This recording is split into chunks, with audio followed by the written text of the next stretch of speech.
Dr. NGR Educational and Research Institute, University, Madurai, Chennai. Hi WePlay trending நேயர்கள் எல்லாருக்குமே வணக்கம். வலைப்பை சந்திரன் அவர்கள் இந்த வாரம் வந்த படங்களையும் வேற என்ன புது தகவல்கள் இருக்கு அப்படின்றத அவர்கிட்ட கேட்டு தெரிஞ்சுக்கலாம் வாங்க.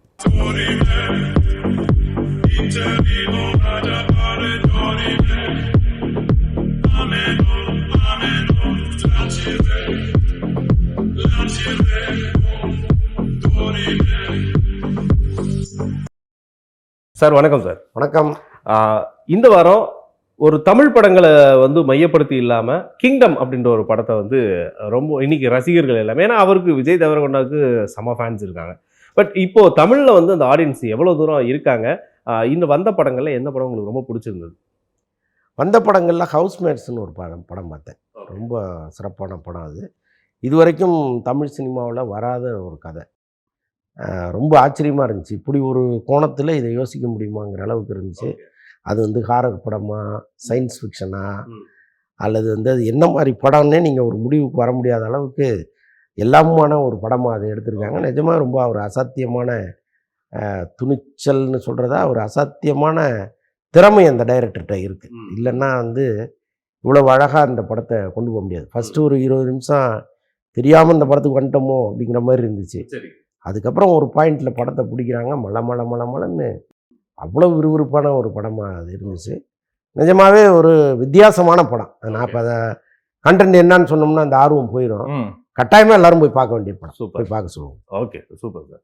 சார், இப்போ விஜய் தேவரகொண்டாவுக்கு என்ன மாதிரியான ஒரு மாஸ் இருக்குது நம்ம தமிழ் மக்கள் மத்தியில், தமிழ் ஆடியன்ஸ் மத்தியில்? இல்லை, தமிழ் ஆடியன்ஸ் மத்தியிலலாம் அவருக்கு ஒன்றும் பெருசாலாம் கிடையாதுங்க. தெலுங்கில் ஒரு பெரிய ஹீரோ, அவருக்கு ஒரு பெரிய ரசிகர் கூட்டம் இருக்குது. தமிழில் அப்படிலாம் ஒன்றும் கிடையாது. இந்த படம் வந்து அப்படி ஏதாவது தமிழில் கூட்டமாக ரசிகர்களை உருவாக்குமான்னா, ஏற்கனவே யாராவது 10-20 பேர் இருந்தால் அவங்களும் தெரிச்சு ஓடுற மாதிரி தான் இந்த படத்தை எடுத்து வச்சுருக்காங்க. நான் பார்த்த சமீபத்திய படங்களில் மிக மிக போர் அடிக்கிற படம்னா இதுதான். கங்குவாவுக்கு பிறகு ரொம்ப போர் அடிக்கிற ஒரு படமாக இதை நம்ம சொல்லலாம். ஒன்றுமே புரியல. அப்படியே எங்கேயோ போகிறாங்க வராங்க. படம் முழுக்க வந்து பிரம்மாண்டம் இருக்கணும்னு நினைக்கிறாங்களே தவிர ஒரு கதையில் ஒரு சுவாரஸ்யம் இருக்கணும், அடுத்தடுத்த ஒரு திருப்பம் இருக்கணும் அப்படிங்கிறதெல்லாம் எந்த டைரக்டரும் நினச்சதா எனக்கு தெரில. இந்த படம் ரொம்ப ரொம்ப சுவாரஸ்யமற்ற ஒரு படம் அது. ஓகே. இப்போ வந்து சமீப காலமாக வந்து எங்கேயுமே வந்து அதாவது என்னென்னா காசிப் விஷயங்கள் நம்ம பேசுகிறது, அதாவது சினிமா பற்றி பேசணும் அப்படின்னா அதுக்கு ஒரு கூட்டம் இருக்க தான் செய்யும். பட் அதை வந்து ஒரு சினிமாக்குள்ளார பேசுகிறவங்க இல்லாமல் சினிமா தவிர்த்து வெளியிலேருந்து பேசுகிறவங்க ஜாஸ்தி தான். அது தினசரி நடந்துகிட்ருக்கு. இது ஒரு மெயின் டாப்பிக்கா அப்படின்னு கேட்க வேணாம் நீங்கள். பட் விஜய் சேதுபதி அவர்களுக்கு வந்து ஒரு பாலியல் புகார் வந்து ஒருத்தர் கொடுத்துருக்காங்க. பட் இந்த மெசேஜ் கூட இப்போ தற்காலிகமாக அது டெலீட் பண்ணியிருக்காங்க. பட் அவர் வந்து வழக்கு கொடுத்துருக்க மாதிரி ஒரு தகவல். இன்னும் அங்கே என்ன நடந்துச்சு, எதனால் இந்த ஒரு தாக்குதல் அவர் மேலே? இல்லை, அவர் கொடுத்த விளக்கத்தை நான் பார்த்தேன். யாரோ ஒரு தோழின்னு ஒருத்தர் சொல்கிறாங்க. அது ஒன்றும் பெரும்பாலும் நம்ப தகுந்ததாக இல்லை. பட் இப்போ இன்னைக்கு சமூகத்தில் யார் வேணாலும் யார் மீது வேண்டுமானாலும் இந்த மாதிரி வந்து ஒரு போலியான புகாரை கூட கொடுத்துட முடியுது. இதில் உண்மை இருக்கான்னு எனக்கு தெரியாது. நான் பொதுவாக இது போன்ற டைப்பான புகார்கள் வருது இல்லையா, அது சில நேரங்களில் பணம் பறிப்பதற்காக வருது. நீங்கள் ஆதாரம் இல்லாமல் ஒரு குற்றச்சாட்டை வைக்கும்போது நம்ம அப்படி தான் நினைக்க வேண்டியது. ஒன்றும் இல்லை, இப்போ மாதம்பட்டி ரங்கராஜ் குறித்து ஒரு பெண்மணி வந்து ஃபோட்டோவோட போட்டிருக்காங்க.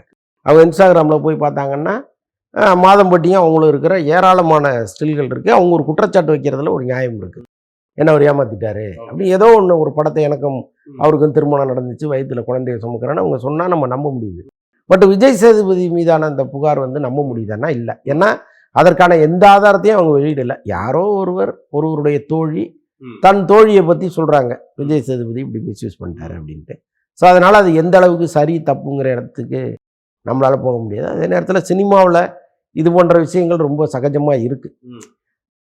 ஒரு காலத்தில் இன்னும் ரொம்ப ஜாஸ்தியாக இருந்துச்சு. இன்றைக்கி மெல்ல மெல்ல குறைந்தால் கூட இது வந்து ஒரு முக்கியமான புகாராகவே இருக்குது. இந்த மீட்டு விவகாரம்லாம் இங்கே நிறையா வர்றதில் வந்து பாதி உண்மை இருக்கு இல்லையா. ஸோ அந்த மாதிரி தான் இப்போ விஜய் சேதுபதி மாதிரி ஆட்கள் வந்து எப்போவுமே கவனமாக இருக்க வேண்டியதாக இருக்குது. இப்போ இவங்க போகிற போக்கில் சொல்கிற இந்த விஷயம் அவர் தரப்பில் பொய்ன்னு சொல்லிட்டாங்க.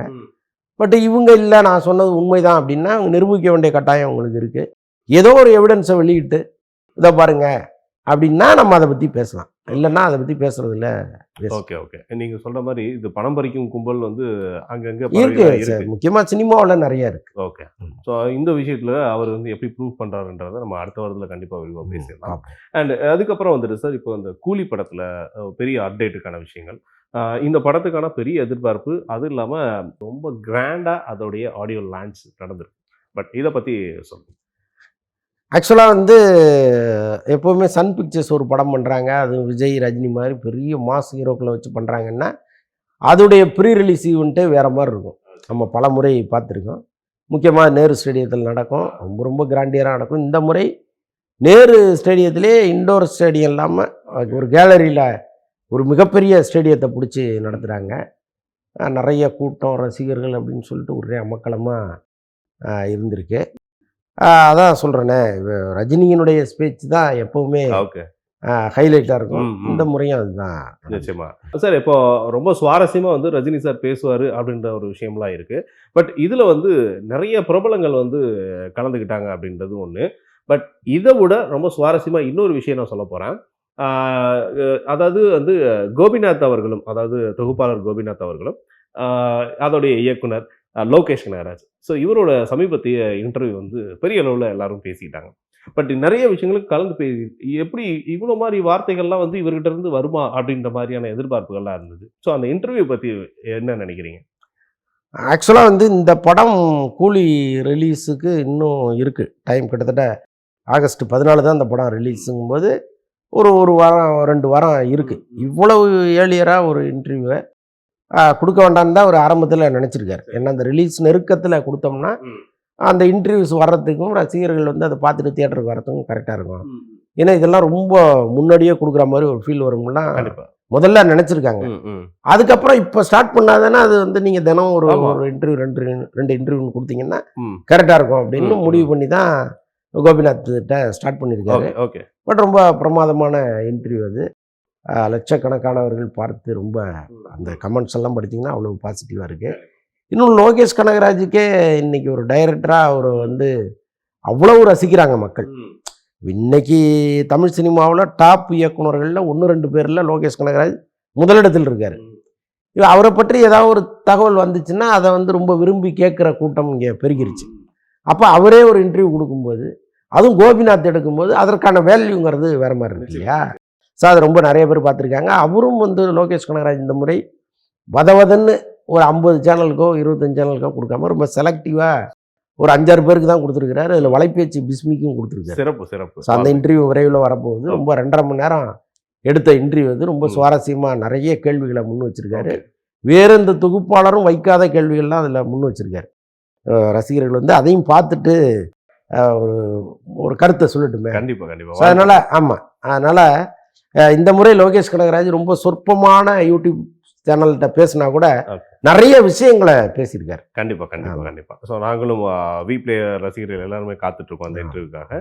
ஸோ ஓகே சார், இப்போ இயக்குநர்களை பற்றி நம்ம இவ்வளோ சுவாரஸ்யமாக பேசிகிட்டு இருக்கோம். ஏன்னா அவரும் வந்து இயக்குறது மட்டும் இல்லாமல் நடிக்கிறதுக்கு வந்திருந்தார் லோகேஷ் கனகராஜ். ஸோ அவரோட நடிப்பும் வந்து எந்த அளவுக்கு இருந்ததுன்றது சில இடங்கள்ல நம்ம பார்க்க முடிஞ்சது.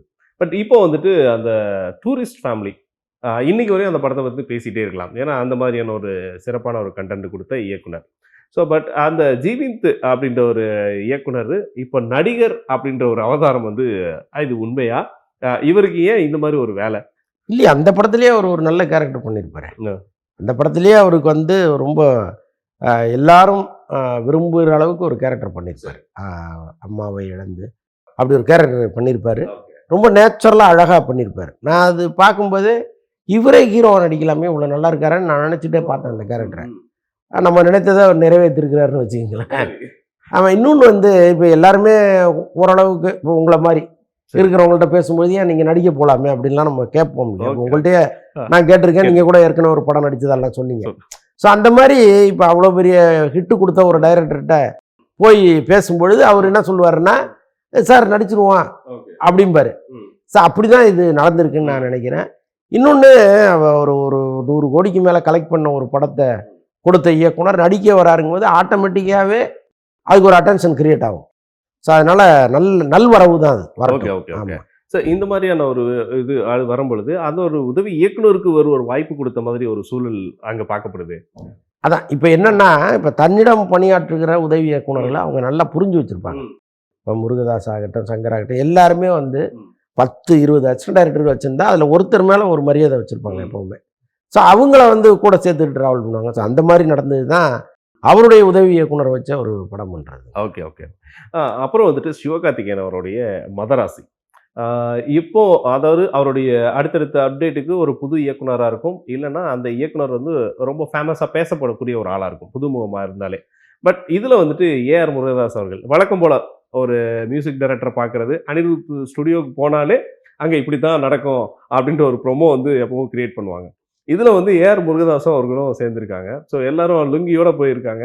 அங்க நடந்த சில கலாட்டாகலாம் இதை பத்தி எப்படி சொல்ல வர்றீங்க? ஆனால் அனிருத் ஸ்டுடியோவுக்கு ஒரு டைரக்டர் லுங்கி கட்டிட்டு போறாரு, நான் 2 நாளாக வெயிட் பண்ணுறேன்னு சொல்கிறாருங்கிறதெல்லாம் நல்ல ஃபன்னு தான். அது இன்னொன்று வந்து இப்போ அது அனிருத் ஸ்டுடியோ, முருகதாஸ் வீடு கிடையாது. அவர் ஏன் லுங்கியை கட்டு வந்தாருன்னு ஒரு கேள்வி இருக்குது. சரி, இவர் தான் லுங்கியை கட்டிட்டு இருக்கிறாரு, சிவகார்த்திகேயன் லுங்கி கட்டு வர்றாரு, இது அவரு வீடா? கிடையாது.